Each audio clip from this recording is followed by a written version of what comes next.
Yoi bro, apa kabar semuanya? Semoga baik-baik saja. Kembali lagi berjumpa dengan channel kesayangan kita bersama MR Samar Gaspol.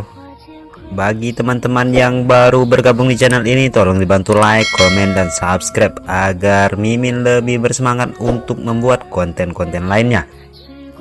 Untuk mengisi kekosongan karena Mimin belum juga nyelesain draft season G selanjutnya, di sini Mimin akan kembali bercerita tentang film Martial Master. Perlu diingat bahwa video ini berisi spoiler, oleh karena itu bagi teman-teman yang tidak suka akan spoiler agar di skip aja.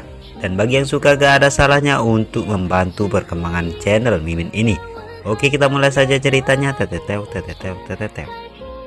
Setelah berita kehancuran keluarga Peng telah tersebar terletak di sebuah rumah mewah di pusat kota kekaisaran, seorang pria parubaya menepuk telapak tangannya ke kursi dengan ekspresi kemarahan yang tak tertandingi. Apa yang kamu bicarakan? Keluarga Peng dihancurkan. Apa yang sebenarnya terjadi? Teriak orang tersebut yang ternyata dia adalah Leng Paipan, sang partria keluarga Leng. Seorang Wuzong di tahap akhir dari tahap kelima dapat mengalahkan Peng Yuan, master bela diri dari puncak ke-6 tahap pertengahan, gumam Leng Paipan. Leng Ming terkejut. Partria, apakah kamu akan membiarkan anak itu pergi begitu saja? Tanya Leng Ming. Apa membiarkan dia pergi? Itu tidak mungkin. Dia telah menghancurkan rencana saya. Kalau aku tidak memberi mereka pelajaran, bagaimana aku menjelaskannya kepada kekuatan utama lainnya di kekaisaran ini?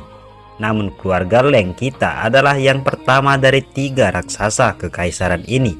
Ada hal-hal yang tentu tidak dapat dilakukan secara pribadi. Kita harus menunggu waktu yang tepat, jawab Leng Paipan.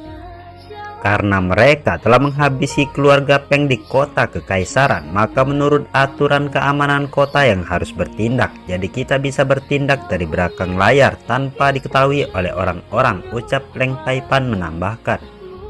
Di tempat lain, sekarang Qin Chen dan Xiaoya sekarang sudah tiba di Pavilion Pil.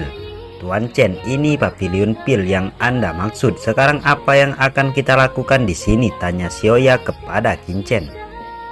Jangan buru-buru, bawa aku menemui tuanmu dulu, jawab Qin Chen.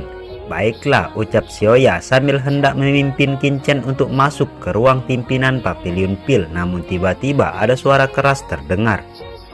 Xiaoya, kamu masih punya wajah untuk datang ke Pavilion Pil ini? Aku dengar kamu telah bersama orang-orang dari 5 kerajaan akhir-akhir ini.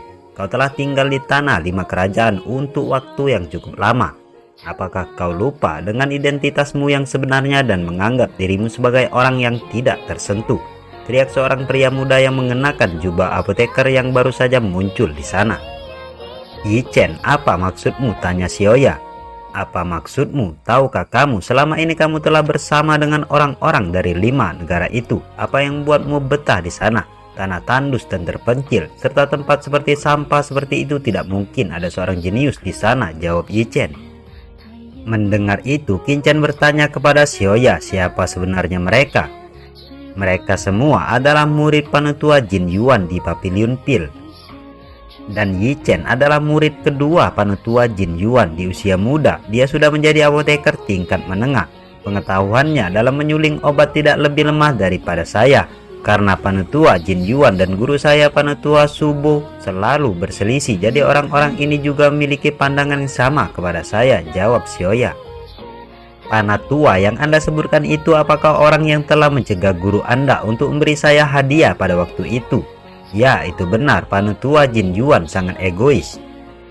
Murid tetuanya saat ini adalah jenius pertama di Pavilion Pil dinasti Dawei kita. Oleh karena itu, panetua Jin Yuan sangat meremehkan alkemis di tempat lain. Dia telah mencegah guruku untuk memberimu tempat dan menentang Dange yang melindungi Qian Shui dan yang lainnya, jawab Xiaoya.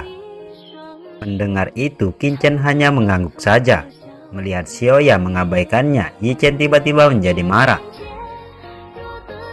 Xiaoya, apa yang kamu bisikkan? Siapa pria di sebelahmu itu?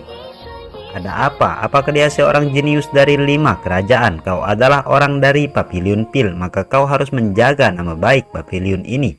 Jangan sembarangan membawa sampah ke pavilion ini, ucap Yi Chen mengejek Qin Chen. Tuan Chen, tolong abaikan mereka, ayo kita pergi saja, ucap Xiaoya mengajak Qin Chen berjalan ke dalam pavilion pil. Berhenti Xiaoya, kamu belum beritahu kami siapa anak ini, teriak Qin Chen. Siapa yang saya bawa? Apakah saya perlu persetujuan dari Anda? Jawab Xiaoya. Haha, jika kamu membawa orang normal tentu saja tidak perlu mendapatkan persetujuanku. Tapi jika kamu membawa sampah dari 5 kerajaan dan menodai pavilion pil dinasti Daweku, itu tidak akan aku biarkan, ucap Yi Chen. Yi Chen, kau jangan keterlaluan, jawab Xiaoya. Haha, Xiaoya, apakah dia benar-benar seorang dari 5 kerajaan? Tuan, katakan padaku siapa kamu sebenarnya. Jika kau sampah dari 5 kerajaan, segera keluar dari pavilion ini. Karena di sini bukan tempat sampah sepertimu, ucap Yi Chen kepada Qin Chen. Qin Chen, tolong jangan ladeni mereka, ucap Xiaoya kepada Qin Chen. Xiaoya sangat cemas sekali karena dia tahu tentang karakter Qin Chen. Dia bukanlah tipe orang yang mau dipermalukan. Mendengar apa yang dikatakan oleh Xiaoya, Qin Chen segera menatap Yi Chen dengan dingin dan menjawab, namaku adalah Qin Chen. Aku memang berasal dari 5 kerajaan, tapi aku bukanlah sampah. Setelah mendengar nama Qin Chen, orang-orang di sisi Yi Chen semua tercengang dan kemudian wajah mereka menunjukkan ekspresi kemarahan. Sampah 5 negara, kamu benar-benar berani datang ke sini? Apakah kamu di sini untuk mati? Lalu Yi Chen mengambil langkah maju dan segera melepaskan niat membunuh yang mengerikan di tubuhnya, dan dalam sekejap niat membunuh yang mengerikan langsung menyelimuti Qin Chen. Yi Chen, apa yang ingin kamu lakukan? Xiaoya berteriak dengan marah.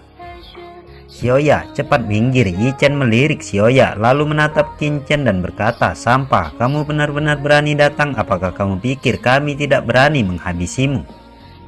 Qin Chen menatapnya dengan acuh tidak acuh dan menjawab, kamu baru saja memanggilku apa? Sampah, apakah kamu dengar? Jawab Yi Chen. Coba katakan lagi, ucap Qin Chen.